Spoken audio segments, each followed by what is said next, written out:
Hey, True Believers, Englentine here with another comic book origins. This one is a little bit difficult here. I actually had a hard time.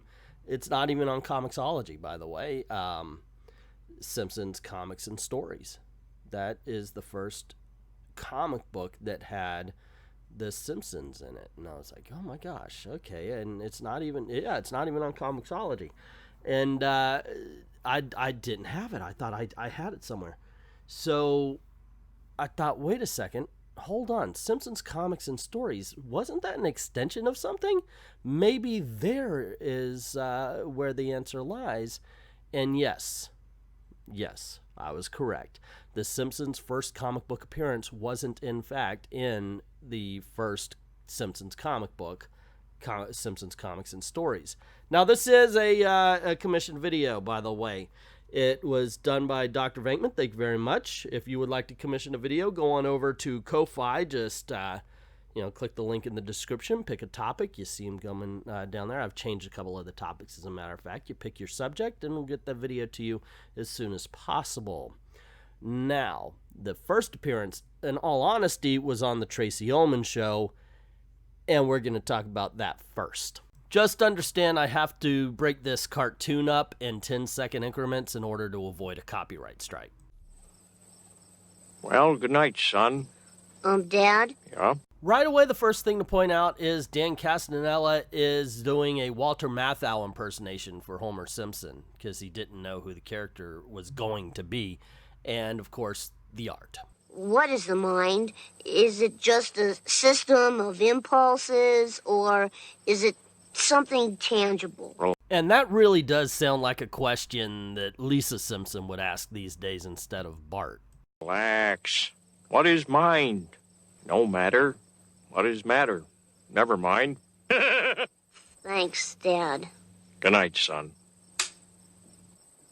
Way too smart for a modern day Homer. This is oh my goodness gracious, where'd this guy go? Oh, and this could be the very moment that Bart lost his capacity to ask questions like that. Good night, Lisa. Good night, Mom. Julie Kavanaugh's pretty much nailed Marge right off the bat. I mean, yeah, there's some changes. Like I think it's lighter, a little more high pitched, but yeah, I mean, not a lot of change. Obviously the art, of course, but not a lot has changed in the voice. And Yeardley Smith is Yeardley Smith. She's got such a distinct voice. It's an understanding why she is the only character that doesn't have, or the only actress that doesn't have multiple characters. And if I forgot something, I am pretty sure you guys are going to call me out on that. Sweet dreams. Thanks, Mom. Sleep tight. I will, Mom. Don't let the bed bugs bite. Bed bugs?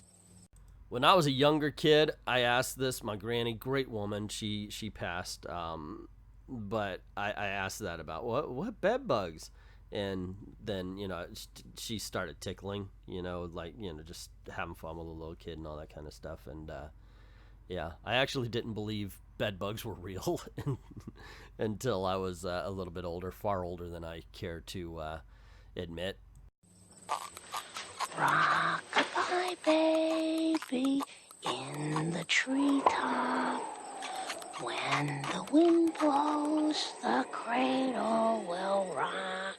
Getting past the fact that Getting past the fact that this marks Maggie as a genius for being able not only to understand the lyrics, but to kind of have that imagination where she's dreaming of herself going through the song.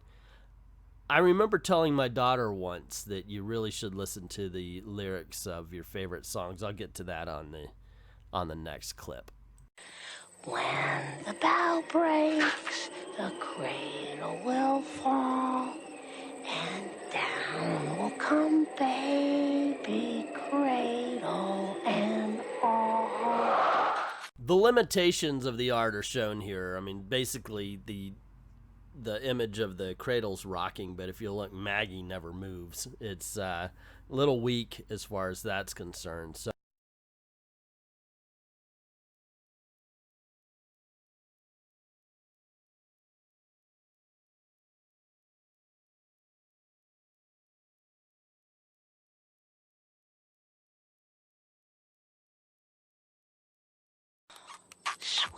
dreams.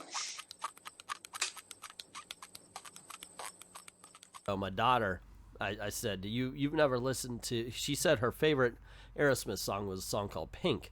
And I said, you've never heard those lyrics, have you? She's like, what? And I'm like, that's about vagina. You would have thought I slapped her. She looked so, like, oh no, it can't be. Yeah, so she told me to stop telling her what lyrics mean in a song. We may be the best parents in the world. Good night, dear. Good night. There is an uncanny ability for kids to know when their parents are comfortable and or happy, and it's amazing that they could come up with anything, and it's not their fault.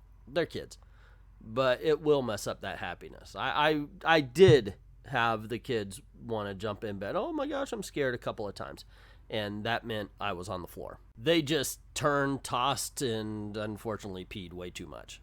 Dad, what were you saying, Dad? I didn't get the thing about the brain and matter. Could you be more specific? All right, climb in. And yes, it was Gail who would be like, yeah, okay, just let him. It's okay. It'll be fine. Yeah, she never ended up on the floor. Just want to point that out. There's nothing to worry about. Now, everyone go to sleep. Good night.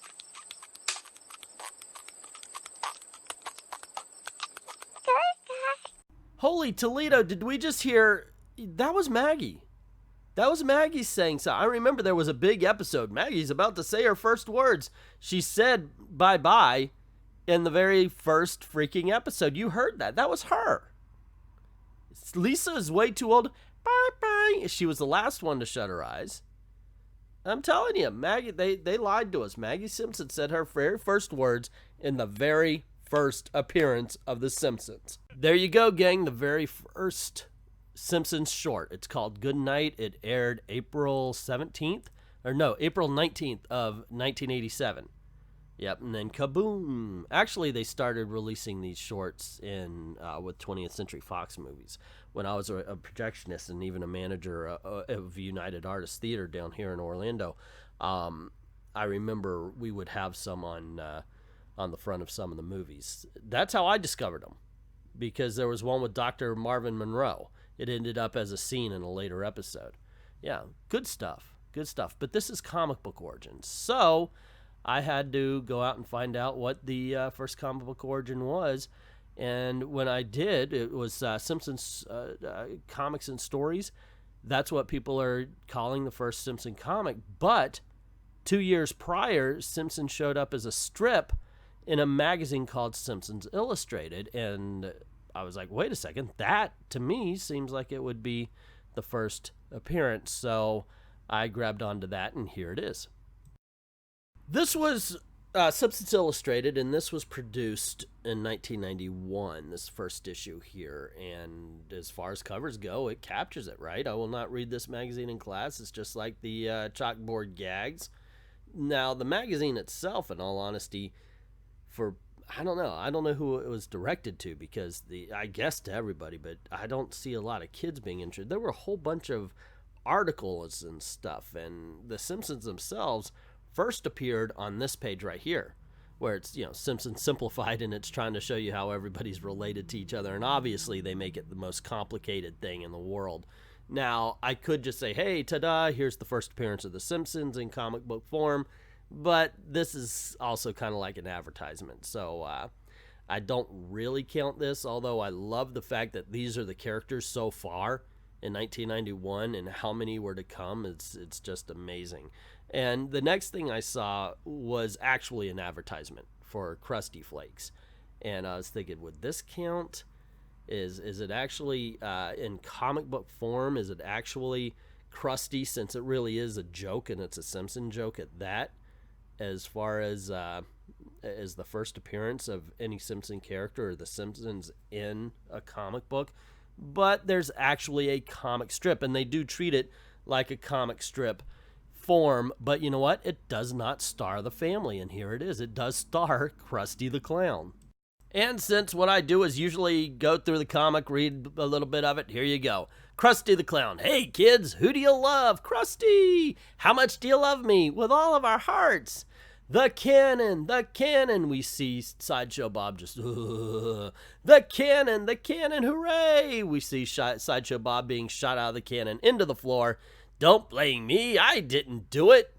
And later that night, Krusty's in his dressing room. He sees a box and some champagne, box of cigars, some champagne. He lights a cigar, kapow! And he shows us a sign that says, don't blame me, I didn't do it. Signed, Sideshow Bob.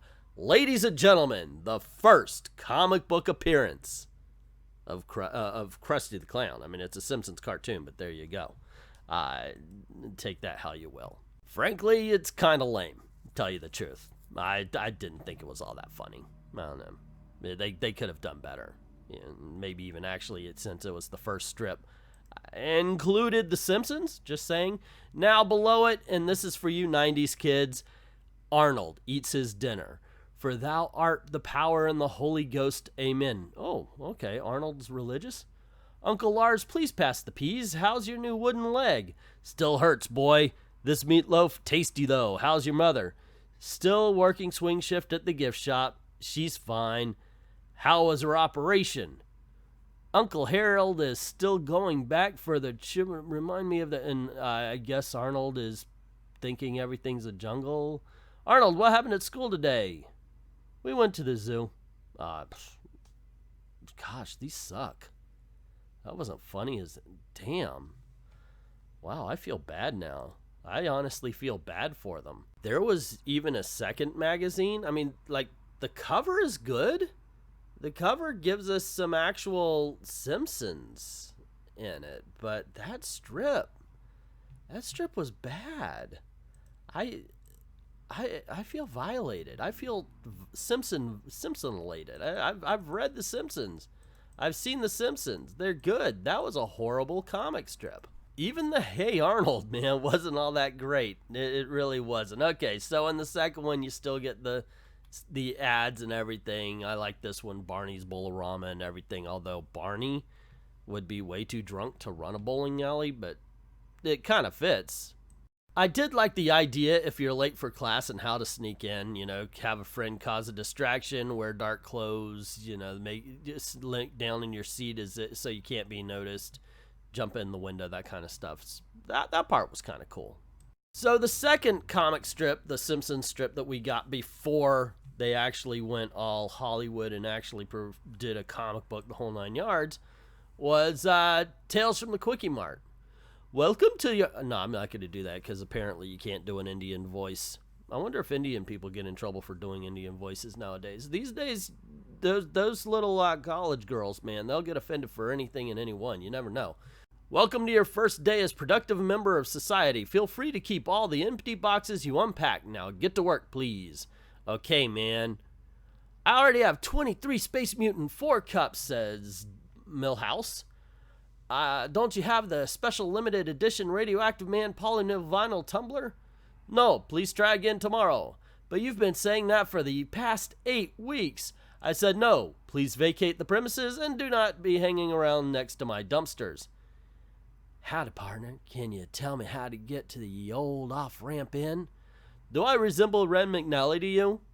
Wait, do not leave. I do sell maps, Then we see, Jimbo, that's his name.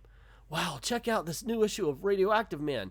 Big deal. Captain Squid could pound Radioactive Man any day. Could. Hey, you kids. This is not a lending library. Get away from those comics before I blow your heads off. I am sorry, my young friend, but I will be no longer requiring your services, huh? In this business, you have to be a people person. Oh, crap. I did a voice. I'm going to get in trouble, aren't I? Anyway, I shouldn't be getting in trouble. Whoever wrote that strip, they should be getting in trouble. That sucked. That was horrible. I don't want to do the Arnold strip. Just because of how horrible that was. Oy vey. So, let's see. Arnold sitting in class. Class, please stand for the Pledge of Allegiance. I pledge the... Oh, wow, I'm going to get in trouble for this. You think those college girls hate voices. They hate America even worse. I pledge allegiance to the flag and to the republic for which it I pledge allegiance to the flag of the United States of America, and he starts imagining war, I guess, military, and to the republic for which it stands, one nation under God, and it looks like bombs are being dropped, with liberty and justice for all, and we see a ticker tape, like a parade.